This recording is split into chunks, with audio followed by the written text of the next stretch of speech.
Gen கதைகளில் அடுத்த கதை உலக சுமை. சிரிக்கும் புத்தர் என்று மக்களால் அழைக்கப்பட்ட கோட்டி தான் ஒரு ஜென் குருவாக ஆக வேண்டுமென்றோ சீடர்களை சேர்க்க வேண்டுமென்றோ நினைக்கவே இல்லை.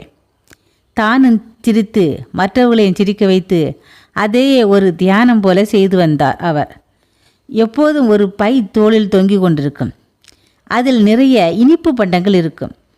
இனிக்க இனிக்க பேசி தம்மிடம் வரும் குழந்தைகளுக்கு இனிப்புகளை வாரி வழங்குவது அவர் வழக்கம். குழந்தைகள் அவருடன் சேர்ந்து கும்மாளமிட்டு கூத்தடிப்பார்கள். ஆனந்தமாய் சிரித்து மகிழ்வார்கள். இன்னொரு பழக்கமும் அவரிடம் இருந்தது.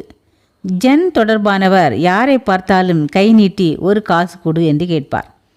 யாராவது அவரிடம் ஏன் சுவாமி கோயிலுக்கு போய் அமர்ந்து உபதேசம் செய்வது தானே என்று கேட்டால் ஒரு காசு கொடு என்று தான் சொல்லுவார்.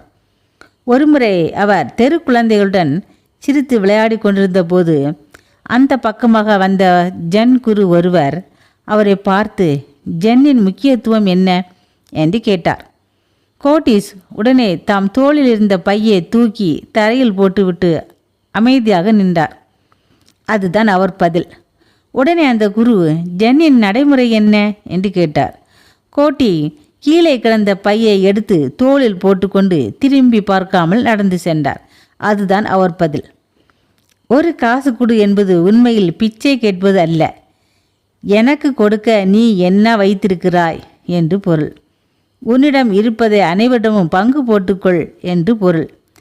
தோளில் உள்ள பை அல்லது மூட்டை உலகம்.